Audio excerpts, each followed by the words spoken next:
Nouveau live sur le plateau de Fishing TV. Et Rapala, salut. Alban. Bonjour Fred. Salut Jean-Mi. Bonjour Fred. Jean-Michel. Alors, vous avez un paquet d'internautes derrière, ainsi que les visiteurs ici présents. Vous pouvez leur souhaiter la bonne année. Bonjour messieurs, dames et bonne année à tous. Ah, et voilà. C'est bien hein, quand même, hein. C'est difficile. Hein. C'est comme les enfants, il faut les éduquer c'est comme des les fois. enfants, il faut les aider. Dis donc, tu peux nous rappeler un peu Rapala une petite histoire, Alban? Oui, juste brièvement, Rapala, tout le monde connaît le nom, bien sûr. Et ce qui est intéressant dans Rapala, c'est que c'est quand même une des toutes premières sociétés au monde à avoir créé des poissons nageurs. C'est Lauri Rapala, donc ça a le nom du créateur qui crée des leurres en bois dans son garage. C'est une société qui date de 1936, donc c'est quand même très très ancien. Et Rapala est une société sœur de VMC. VMC qui est une entreprise française. J'ai vu que Pierre a été interviewé là juste avant, donc responsable de marque VMC. VMC, ce qui est intéressant, c'est que c'est français. Donc ce sont des hameçons made in France. La société en France, l'usine produit jusqu'à 2 millions d'hameçons par jour. C'est un des plus gros fabricants d'hameçons au monde et c'est français. Donc c'est vraiment une fierté de produire des hameçons pour le monde entier. Et tous les leurres Rapala qui sont fabriqués en Finlande, ils sont fabriqués aussi en Estonie. Il y a 2 usines montées avec des hameçons français. Donc quand on achète un leurre Rapala, on achète un leurre européen avec des hameçons français. On peut être fier un peu de notre savoir-faire. Ouais, surtout que là, la com a été faite énorme. C'est énorme sur le fait de venez avec vos leurres, on change vos hameçons, c'est fabuleux quoi, en direct sur le salon. Oui, tout à fait. Ça a été une excellente idée de VMC. Donc, si vous avez des leurres usagés avec des hameçons abîmés, vous pouvez venir sur le stand et on vous changera les hameçons gratuitement. D'accord. Donc là, on va pas parler que d'hameçons, bien entendu. Non, on va parler de leurres un petit peu. Oui, parce que le sujet, c'est les big bait, les gros leurres. C'est le big bait, c'est ça. Oui, tout à fait. Alors, pour la petite histoire, Alban, il y a 17 ans, à peu près, ou 17 ans, 18 ans, tu as réalisé les premiers films sur les big bait pour la France, n'est-ce pas? C'est ça, ouais, tout à fait. Après, on était peut-être plusieurs dans cet esprit-là, mais c'est vrai qu'il y a donc il y a 18 ans maintenant, j'ai écrit les premiers articles sur la pêche au big bait et sur les premiers films aussi que j'ai tournés là-dessus. Et à l'époque, donc il faut ramener ça il y a 18 ans, quand on lançait un leurre de 14 cm et 70 grammes dans l'eau, c'était considéré comme big bait, comme vraiment énorme. Et là, on va voir avec Jean-Michel, qui est sur le bassin là-haut, sur le bassin, que maintenant le big bait est passé encore à une échelle supérieure et on est passé de 14 cm à 18 cm et la notion de big bait, elle a vraiment explosé. Alors juste avant de démarrer, pour présenter ces deux personnages, parce que pour moi j'y tiens, à savoir à qui vous avez affaire. Pour certains, il n'y a pas de problème, vous connaissez. Mais moi, je vais vous présenter vite fait ces deux personnages qui ne seront pas à se présenter eux-mêmes. On a Jean-Michel qui est là-haut, Jean-Michel Marcon qui est dans l'équipe de France. Non, tu as fait de la compétition au niveau national. Tu n'es pas dans l'équipe de France, excuse-moi. En revanche, c'est un homme qui a des cuisses qui font 2 fois les miennes. Pourquoi? Parce que c'est un homme qui pêche énormément en flotte tube. Il a des résultats en flotte tube plus qu'éloquents. Partout, on le voit, même dans les vagues, dans les courants, partout. Il est capable de pêcher une journée entière en flotte tube. Je l'ai vu en Irlande faire. Moi, j'étais en bateau et lui était en flotte tube et tout allait bien. Il est descendu. Nous, on en bavait un peu avec les moteurs dans le vent et lui, il était en flotte tube. Il dit mais tout va bien. Et il faisait autant de poissons. Ce sont des gens qui sont présents ici. Pourquoi? Parce que Rapala a besoin d'ambassadeurs comme Jean-Mi pour remonter ces informations, pour pouvoir vous parler des leurs, etc. et développer. Alban, ici à mes côtés, est quelqu'un qui est humble aussi, mais c'est un globe-trotteur de la pêche. Depuis des années, je le connais depuis des années, il pêche du plus petit poisson au plus gros poisson. Il part en exo, il pêche en eau douce, il pêche tous les types de poissons. C'est un excellent pêcheur de carpe en l'occurrence. Il pêche très bien les carnassiers, il pêche les poissons exotiques, il pêche un peu tous les poissons. Tu as fait des tonnes de reportages pour divers magazines. C'est fabuleux, c'est extraordinaire. Tu prends pas 1 gramme, toi, je sais pas comment ça se passe, mais c'est fabuleux. Croyez-moi, s'ils sont venus ici aussi et qu'une marque leur fait confiance, à Jean-Michel comme Alban, c'est qu'ils ont des références importantes et vous pouvez avoir confiance dans leur dire. Messieurs, c'est à vous. On va parler big bait. Allez, action. Écoute, merci Fred. Donc là, je vais passer la parole à Jean-Michel qui est sur le bassin, donc là qui est en train de lancer dans l'eau une des nouveautés Rapala, donc qu'on appelle le Otus. Donc c'est un leurre mixte. Jean-Michel, tu as la canne en main, je crois que tu es le mieux placé pour en parler. Voilà, donc l'an dernier, on avait lancé le péto. Le péto avait une action de nage très rapide avec le même corps. Cette année, en lancement mondial, on va se retrouver donc avec le OTU. Tu as une petite caméra sur ta gauche. La petite caméra sur la gauche. Voilà, comme ça tu vas voir. Voilà. Ici, le OTU, comme vous pouvez voir, on retrouve le corps du péto, la partie dure. Et en deuxième partie, vous avez une queue souple qui est large et très souple. Ce qui permet au leurre de nager à la descente. C'est-à-dire que le leurre sans action, vous le laissez descendre simplement, la queue vibre. L'intérêt de ce leurre, c'est de pouvoir pêcher en lancer et ramener au-dessus des herbiers, mais également de le laisser descendre. Ce qu'on va dire bien souvent, c'est des leurres qui vont pêcher peu creux. C'est des leurres qui sont prévus pour pêcher dans des couches d'eau jusqu'à 2 mètres. Donc ça, c'est vrai qu'au départ, ça c'est la première chose. Maintenant, on a l'habitude de prendre les plombs cannelle, qu'on accroche ici à ce niveau-là, pour les relester un petit peu, ou ici si on veut que le leurre descende. Alors, bon, précision, au niveau du nez, le leurre va descendre comme ça. Au niveau ventral, le leurre va descendre à plat. Ce qui permettra toujours de conserver la vibration de la queue. Donc là, vous allez pouvoir pêcher dans les zones entre 1 mètre et 3 mètres. Plus vous chargerez en plomb, plus vous descendrez. Donc ce leurre, au niveau de la partie terminale, la queue, c'est une partie souple. Ici, j'en ai une autre. Que l'on vient glisser sur un... Alors que l'on vient glisser ici, je ne sais pas si on le voit bien. Tiens, Jean-Michel, tu nous le remontres un petit peu à la caméra? Donc je remonte. Voilà, donc on voit qu'à l'intérieur du leurre, il y a une armature qui est en acier inox avec des ardillons. Donc quand vous venez mettre la queue sur cette partie en inox, les ardillons coincent le plastique et on est sûr que même si on lance toute la journée de façon violente, on n'a pas la queue qui va s'arracher. Donc là, vous voyez bien que ce n'est pas dans l'alignement. Hein. Donc, ce qui permet de le maintenir parfaitement. Et ici, donc, il s'insère dans le corps. Et ici, c'est solidarisé et bloqué par l'anneau brisé. Petite anecdote, l'année dernière, on avait lancé donc ce leurre-là avec une version de queue de shad qui s'appelait le péto. Péto, ça veut dire la bête. Et cette année, donc celui-là s'appelle le Otus. Otus, ça veut dire le monstre. Donc, grâce à moi, tu connais un mot de finlandais. Tu réponds à une question involontairement. La réponse voilà. Pour Jean Ruiz. Donc, au niveau de la taille du leurre, c'est quand même un leurre qui va sélectionner les gros brochets, mais également faire monter par agressivité les plus petits poissons qui vont défendre leur territoire. Donc ça, c'est vrai que c'est important. Et vous allez pouvoir pêcher lentement et solliciter tous les poissons sur une grande zone. Donc une chose intéressante, je pense que Jean-Michel, tu peux nous le remontrer, c'est que ce leurre-là est un leurre qui a la capacité de pêcher à la descente. Vous voyez que la queue va onduler. Donc il descend relativement lentement. Donc si on a par exemple 3, 4 ou 5 mètres de fond, on peut se permettre de le lancer, de le laisser descendre. Pendant toute la descente, la queue ondule, donc il pêche. On peut avoir une touche et ensuite on va le récupérer. Alors qu'avec une queue de type shad, le leurre descend souvent lentement et la queue ne va pas vibrer. Là, on a vraiment la possibilité de pêcher vraiment au ralenti. Et quand on est dans des conditions hivernales, avec des eaux très froides, des poissons peu actifs, ça peut permettre de déclencher une touche. Lâche la queue. Voilà, là, il a pris la queue. Ouais. Bon, là, c'est pas des leurres à basse. Hein. Voilà, c'est vraiment des leurres à brochet. Ouais, le but, c'est vraiment de rechercher les brochets avec ce type de leurre. Donc il y a plusieurs coloris, je suppose.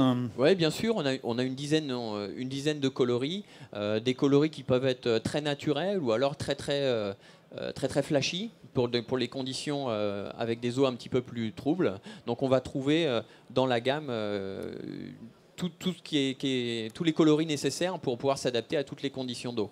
Je pense que on a aussi des leurres dans la série Big Bait chez Rapala qui sont très complémentaires du Otus. Qu'est-ce que t'en penses, Jean-Michel? On passe à un autre leurre pour montrer autre chose. Ouais. Alors. Une petite question simplement, on va répondre. Est-ce que la queue du Otus est adaptable sur le péto? Voilà. Oui, la queue du Otus est adaptable sur le péto, tout à fait. La fixation est la même. Donc après, les pêcheurs qui possèdent des Otus et qui vont posséder des pétos seront aussi capables de mélanger les couleurs. D'alterner. Donc on va être capable de fabriquer un petit peu son leurre perso et de le faire à sa sauce si on a envie de le faire. D'accord. Alors leurre suivant, Jean-Mi. Leurre suivant, on va passer au Super Shadow Rap. Ah, Super Shadow Rap. Je pense que tu le connais. Ouais. Je pense que tu as pris quelques poissons avec, non? Ouais, forcément, ouais. Moi et d'autres, hein, parce que le Shadow Rap est quand même relativement connu dans la gamme Rapala. Donc le Super Shadow Rap, c'est un leurre qui a été lancé l'an dernier dans la gamme Pike, Big Pike. C'est un leurre qui est relativement haut, relativement fin, facile à utiliser. Avec sa bavette, il s'utilise soit en linéaire, donc lancer, ramener. Alors méfiez-vous, parce que les poissons ont fait aussi une large communication de ce leurre dans les milieux aquatiques et ça devient compliqué. Parce qu'il est terrible, ce leurre. Pour parler un petit peu de dimension et de poids, dans le Super Shadow Rap, c'est 16 cm, 77 grammes. Donc voilà, le Big Bait, on va dire que c'est au-dessus de 14 cm. Donc là, on est à 16 cm, une belle bouchée. 77 grammes, ça se lance avec à peu près n'importe quelle canne. Pas besoin d'avoir des cannes trop puissantes. Et juste avant, on a vu le Otus. Le Otus, 20 cm, 90 grammes. On passe encore à une gamme au-dessus. Donc là, l'animation, c'est simple. Hein. Lancer, ramener, pause. Là, ce qu'on voit bien sur le bassin, c'est vrai que nous... Jean-Michel est d'au-dessus, donc voit son leurre du dos. Par contre, nous, on a la chance de le voir de profil. Et là, ce qui est très intéressant, c'est que quand on l'amène voilà, entre deux eaux, on a un leurre qui est quasiment suspending. Donc, si on a un poisson qui suit, à peine on fait un twitch, on a le leurre qui va complètement se désaxer. Et il va se désaxer grâce à cette forme qu'il a, qui est très particulière, donc avec un corps assez fin, mais très très haut. Donc, quand on donne un twitch sur le leurre, donc quand on va lui donner une impulsion, il va avoir une grosse surface d'appui, ce qui va lui permettre de se désaxer et de faire des grands zigs et des grands zags sous l'eau quand on l'anime. Et je vais me permettre un petit passage, c'est un leurre multi-saison. Il y a des leurres auxquels on les cale sur une saison. On peut caler un leurre sur une saison, mais celui-ci est multi-saison selon l'animation. Est-ce que je me trompe? Non, tu ne te trompes pas, effectivement. Hein. C'est grâce aux grosses pauses. Effectivement, en hiver, les poissons montent dessus, ont le temps de monter. Et on peut aussi bien l'animer à la belle saison, quand il fait chaud, en linéaire. C'est vrai qu'on a bien vu ce que ça donnait hein, en Irlande. Voilà, il faut les avoir dans la boîte. Ça sauve beaucoup de pêche et ça sélectionne bien les poissons. Voilà, tu parles d'Irlande, mais sache qu'en France, c'est exactement pareil. Donc alors, là, si tu nous le ramènes régulièrement... Voilà, donc là on a vraiment un leurre qui nage tout seul. Pas besoin d'être une star pour arriver à l'animer. C'est relativement simple, donc il suffit de cranker et là on va avoir un leurre qui va avoir un gros rolling qui va vraiment basculer d'un côté et de l'autre, donc qui est très attractif. Typique pour les pêches d'été sur des poissons qui se déplacent, qui sont agressifs. Et là sur l'hiver, si on fait des pauses et si on l'anime avec des petits coups de sion, là on va avoir quelque chose de beaucoup plus lent, où on est capable de laisser le leurre beaucoup plus longtemps sur un poste pour essayer de déclencher un poisson qui est un petit peu moins actif. Alors moi je constate que le leurre, la nage de ce leurre correspond au volume du poisson. C'est-à-dire que vous avez par exemple des gardons ou des perches de cette taille-là, et la nage des gardons ou des perches ou brèmes de cette taille-là évolue de cette façon-là. C'est pas speed, c'est pas super actif, mais c'est vraiment... Ça ressemble, parce qu'un petit poisson est très très speed, alors qu'un poisson de ce volume-là nage effectivement comme ça, un peu bateau, comme on dit. C'est vraiment, ça correspond. Donc on est proche du réalisme. Oui, tout à fait. Une chose intéressante aussi, je ne sais pas si Jean-Michel peut le faire entendre dans son micro, mais c'est un leurre qui est peu sonore, avec un son relativement grave. Donc une sorte de cloc-cloc-cloc. Ouais, on a du mal à l'entendre avec le micro, mais ouais. Voilà, c'est un leurre qui n'a pas un son de crécelle, qui a plutôt des vibrations assez basses, donc plutôt un cloc-cloc-cloc que les gros poissons aiment beaucoup. Ok. Bon bah les gars, c'est pas mal ça. Ouais, c'est pas mal, mais je crois que Jean-Michel a encore une surprise dans son panier. Vas-y, on enchaîne, puisque on a démarré avec un peu de recul, mais on va pouvoir enchaîner quand même. Allez, vas-y, on va mettre un... Troisième leurre surprise. Ouais, surprise. Nouveauté. Nouveauté. Bah, encore une nouveauté. Encore une nouveauté 2019. J'aime bien, moi. Nouveauté. Donc là, on a vu deux leurres durs. On passe au leurre souple. Donc ici, on passe sur un leurre souple. Le Rip T-Bone de Storm. Tu peux nous le rapprocher un petit peu? Ouais, voilà, là on va le voir. Donc la particularité du Rip, vas-y, fais-lui tourner un petit peu sur le ventre. Voilà, donc là on voit, on a un leurre en fait qui a un très gros volume. Par contre, qui est complètement creux qui a une forme de T. C'est pour ça qu'on l'appelle T-bone. Voilà. Donc l'avantage de ce leurre, c'est d'être avec très peu de matière au niveau du corps, ce qui fait qu'il est très facilement pris en gueule par le poisson quand il arrive par derrière. Le poisson ne le repousse pas, le poisson l'avale. Vous voyez, ça tient dans la main. Je vais vous en faire passer un dans l'assemblée. Il mesure combien? 18 non 18 de mémoire. C'est ça. Pour 45 grammes. 18 cm pour 45 grammes. Qui attrape, monsieur? Donc d'habitude, un leurre de 45 grammes va plutôt avoir tendance à faire un leurre de 18 cm va plutôt avoir tendance à faire 60-70 grammes de plastique. Oui. Là, on est à 45 grammes, donc c'est beaucoup plus léger. Et c'est vrai que si on le prend en main, on est capable de complètement le plier et il prend très très peu de volume. Le nom du leurre, me demande-t-on? C'est le T-bone. Voilà. Ça va être bon pour l'Aïmara, peut-être. Ah oui, par contre, c'est usage unique avec les dents de l'Aïmara. Avec l'Aïmara, c'est mort. Hein. Je sais pas, c'est les réflexions des internautes en direct. Donc au niveau de ce leurre, effectivement, au niveau du montage, c'est un montage particulier qu'il va falloir, puisqu'il y a très peu de matière. Il va falloir l'utiliser avec les montages Screw System de chez Storm, ou avec les montages vis, tout simplement au niveau du nez. On visse au niveau du nez, le ressort, et ensuite on place le plomb. Donc là, j'ai mis très peu de plomb, je lui ai mis 5 grammes, ce qui vous permet de voir qu'il nage très bien avec 5 grammes, même s'il y a voilà, très peu d'eau. Vous allez pouvoir le ramener en linéaire. Ensuite, vous allez pouvoir le passer en 10 grammes, en 15 grammes, 20 grammes, 25 grammes. Donc là, vous avez vraiment le choix de les plomber et le choix d'évolution du leurre. Ensuite, les hameçons sont bien dégagés. Là, il n'y aura jamais de souci. C'est impossible de manquer un poisson avec les systèmes de montage. Est-ce que tu peux nous remontrer devant la caméra quand tu le mets dans la main? Quand tu l'écrases. Voilà. Donc... Ça va, il n'y a plus de pointe.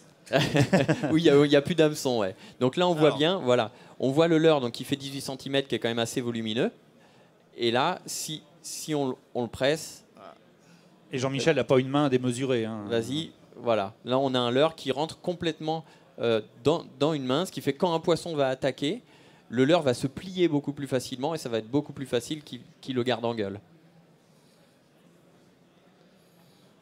Donc ça, c'est un leurre qui nage tout doucement.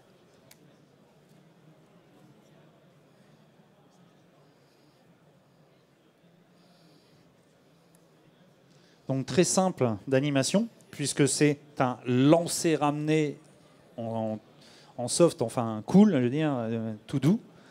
Donc c'est très intéressant. Plus le leurre est gros, moins on doit le ramener vite. D'ailleurs, c'est pas un leurre qui est fait pour être ramené à 10 à l'heure. Hein. Tout à fait. C'est pas un leurre qui est fait pour être ramené vite. C'est un leurre qui est fait pour être efficace, avoir brassé de l'eau. Et cette capacité de se plier permet d'avoir que le poisson attaque beaucoup plus facilement et qu'il se plie beaucoup plus facilement dans la gueule du poisson. Et une chose intéressante, on en parlait tout à l'heure avec Jean-Michel, c'est vrai qu'avec 45 grammes... Ah, vous pêchez où vous voulez, hein, à la profondeur que vous voulez. Et on est capable de le lancer aussi avec une canne médium heavy. Tout à fait. Ouais. Donc 45 grammes, on a un leurre de 18 cm, on n'est pas obligé d'avoir une canne spécifique typée Big Bait, on peut le lancer avec une canne relativement classique puisque le leurre ne pèse pas très lourd. Complètement. Et bien super les gars. Ah, une question. Est-ce que les nageoires qui sont sur le côté ont une incidence sur la nage? Très peu. Par contre, elles ont un signal couleur. Voilà. Donc ça focalise le point d'attaque. C'est pour ça au niveau de la tête. Ça, c'est ça qui est intéressant. Elles sont situées, elles sont oranges, donc c'est le signal, entre guillemets, le signal 100, et elles sont situées juste au niveau de l'hameçon ventral, donc on essaye que le poisson cible au niveau de l'hameçon. Nickel. Donc eh bien, c'est parfait. On a vu des petites surprises, 2 nouveautés et un qui a déjà 2 ans d'actif avec pas mal de brochets à son actif également. Voilà, une valeur sûre et 2 nouveautés. Et 2 nouveautés. Donc on a vu le Otus, donc 20 cm, 90 grammes, et puis la nouveauté Storm, le T-bone. Super, on vous retrouve sur le stand à Rapala tout au long de ce week-end. Quant à toi, je sais que tu vas revenir ici faire un direct avec Arnaud, je crois. Ouais, tout à fait, on se voit demain. On se voit demain, donc c'est génial. Et puis on va enchaîner avec Fish dans quelques instants. Merci Fred et merci à vous tous d'avoir été présents. Allez, Merci Jean-Michel. À bientôt. à tout à l'heure nous.